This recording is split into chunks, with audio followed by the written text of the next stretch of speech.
বন্ধুরা, এই মুহূর্তে আমেরিকার ট্রাম্পের ট্যারিফ ঝড়ে কাঁপছে গোটা বিশ্ব।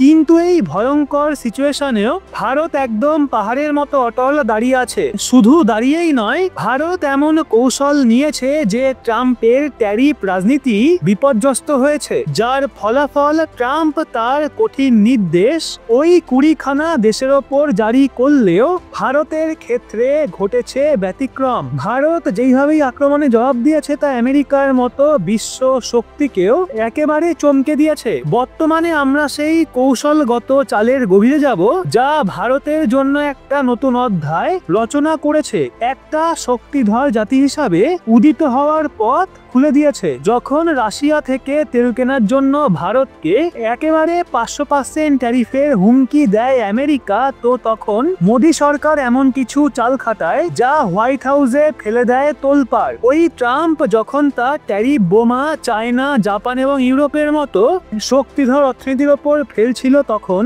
ভারত গোপনে কিভাবে নিজের অবস্থান শক্ত করছিল বিশ্ব জানতেই পারল না ভারতের সেই রহস্যজনক কৌশল। অবশ্য তবে যেই না তা প্রকাশ পেল, গোটা খেলাই বদলে গেল। ওই ট্রাম্প ব্রিক্সকে চাপে ফেলতে চেয়েছিল, অথচ ভারত রাশিয়া একত্রিত হয়ে এমন একটা কৌশল গড়ে তোলে যে ট্রাম্প দুই দিক থেকেই ধাক্কা খেয়ে বসে। এমনকি একটা আমেরিকান রিপোর্ট প্রকাশ করে দেয় যে 2025 সালের মধ্যে বিশ্ব উৎপাদন ক্ষেত্রে নতুন রাজা হবে ভারত। এবং এর রণকৌশলের গল্পটা আমরা আজই জানবো। এই চলতি বছরের শুরুতেই ট্রাম্প ঘোষণা দেন যে দেশ আমেরিকার পণ্যে যত কর বসাবে, আমেরিকাও সেই দেশের পণ্যে ঠিক ততটাই কর বসাবে। অর্থাৎ পাল্টা করের একটা নতুন খেলা শুরু হয়। এরপর একে একে 20টার বেশি দেশকে ট্রাম্পের হুঁশিয়ারি চিঠি দেওয়া হয়। জাপান এবং দক্ষিণ কোরিয়ার মতো পুরনো মিত্রদেরকেও ওই 25% ট্যারিফের ঝাপটে ফেলে দেওয়া হয়।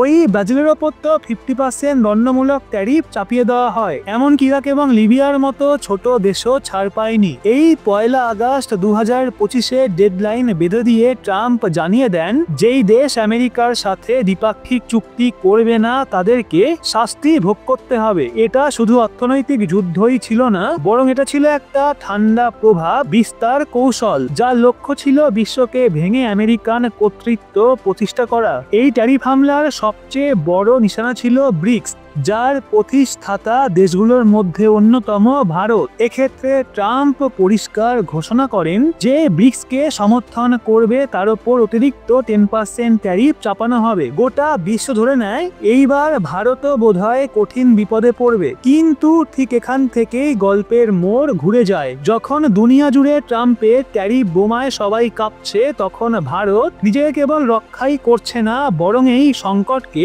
পরিণত করছে সুযোগে। এই ঘটনাক্রম একেবারে অবিশ্বাস্য হলেও বাস্তব। ওই 20টারও বেশি দেশের ওপর ট্যারিফ চাপানোর ঘোষণার মধ্যে ভারত ছিল না। ওই ট্রাম্প নিজেই সাংবাদিকদের বলেন, we are close to making a deal with India. অর্থাৎ ভারত আমেরিকা একটা চুক্তির দ্বার প্রান্তে। বিশ্ব বিস্মিত যে ভারত এমন কি করলো। এর উত্তর আসে বিশ্বের 2 শীর্ষ রেটিং সংস্থা ও আরিহান্ত ক্যাপিটালের রিপোর্টে। সেখানে স্পষ্ট বলা হয় ভারতের অবস্থা অন্যান্য এশিয়ান দেশের তুলনায় অনেক বেশি শক্তিশালী। যেখানে ভিয়েতনাম, কম্বোডিয়ার মতো দেশগুলো বড় ট্যারিফের মুখে, সেখানে ভারতকে কিছুটা ছাড় দেওয়া হচ্ছে। এটা কোনো কাকতালীয় নয়, বরং এটা সেই দীর্ঘমেয়াদী পরিকল্পনার ফল, যা ভারত অনেক বছর আগে থেকেই গোপনে তৈরি করে রেখেছিল। বন্ধুরা, গল্পটা এখানেই শেষ নয়। এবার আসুন সেই পরিকল্পনার 3টে সবচেয়ে শক্তিশালী হাতিয়ারের দিকে নজর দিই। এক্ষেত্রে প্রথম হাতিয়ার চায়না +1 কৌশল। ভারত আগে থেকেই আজ করেছিল যে বিশ্ব ধীরে ধীরে চীনের বিকল্প খুঁজবে। ভারত সেই সুযোগকে কাজে লাগিয়ে নিজেকে প্রস্তুত করে ফেলে। দ্বিতীয় হাতিয়ার উৎপাদন ভিত্তিক প্রণোদনা বা PLI স্কিম। মোদী সরকার 14টা সেক্টরে, যেমন ইলেকট্রনিক্স, ফার্মা, অটো, টেক্সটাইল ইত্যাদিতে বহুজাতিক কোম্পানিগুলোকে ভারতে কারখানা স্থাপনে উৎসাহ দিতে $1 বিলিয়ন ইনসেন্টিভ দেয়। এর ফল কি হয়? অ্যাপেল, স্যামসাং এর মতো কোম্পানিগুলো কোম্পানিগুলো চীন ছেড়ে ভারতে চলে আসতে শুরু করে। দ্রুত ভারত মোবাইল ফোন আমদানিকারক থেকে রপ্তানিকারকে পরিণত হয়। এবার তৃতীয় হাতিয়ার ভারতের কূটনৈতিক শক্তি। এই ট্রাম্প যখন বিশ্বে আগুন লাগাচ্ছিল তখন ভারত নিজের ঘরকে আরো সুরক্ষিত করে তুলছিল। যখন আমেরিকা তার মিত্রদের সঙ্গে সম্পর্ক নষ্ট করছিল, ভারত তখন ব্রিটেনের সঙ্গে ঐতিহাসিক মুক্ত বাণিজ্য চুক্তি বা ফ্রি ট্রেড এগ্রিমেন্ট সই করে এবং ইউরোপীয় ইউনিয়নের সঙ্গেও চুক্তির আলোচনা চূড়ান্ত পর্বে নিয়ে যায়। ওই ট্রাম্প যখন বিশ্বে আগুন লাগাচ্ছিল, ভারত তখন নিজের ঘরকে আরো সুরক্ষিত করে তুলছিল।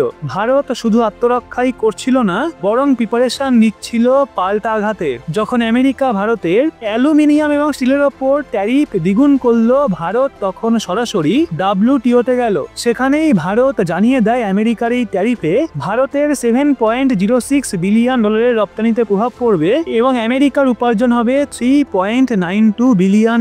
সেই অনুযায়ী ভারতও ঠিক এই অঙ্কের পাল্টা ট্যারিফ বসাবে। এক কথায়, তোমার যত ক্ষতি আমাদেরও ততটাই ক্ষতি এবং সেটা আমরা মেনে নেব না। এই ছিল নতুন ভারতের প্রতিক্রিয়া, এক প্রকার বজ্রাঘাত। একদিকে আমেরিকা ভারতের সঙ্গে চুক্তির চেষ্টা চালাচ্ছিল এবং অন্যদিকে WTO-তে ভারত তার গলা চেপে ধরছিল। এর পর এলো রাশিয়া থেকে তেল কেনার প্রসঙ্গ। তো ট্রাম্প অ্যাডমিনিস্ট্রেশন যখন 500% ট্যারিফ সংবলিত স্যাংশনিং রাশিয়া অ্যাক্ট অফ 2025 নিয়ে আসে, তখন বিশ্ব তাকিয়েছিল ভারতের প্রতিক্রিয়ার দিকে। অনেকেই ভাবছিল ভারত পিছু হটবে, কিন্তু ভারত শক্ত গলায় জানিয়ে দেয় যেখান থেকে সস্তায় জ্বালানি পাওয়া যাবে সেখান থেকেই নেওয়া হবে। দেশের জ্বালানি নিরাপত্তাই সবার আগে। এমনকি ভারতের পেট্রোলিয়াম মন্ত্রী বলেন, ভারতের তেল ক্রয় গোটা বিশ্বকে উপকার করেছে, কারণ না কিনলে আন্তর্জাতিক বাজার থেকে রাশিয়ার তেল উধাও হয়ে যেত, যার ফলে দাম হতো $120 থেকে $130 পার ব্যারেল। এটাই ছিল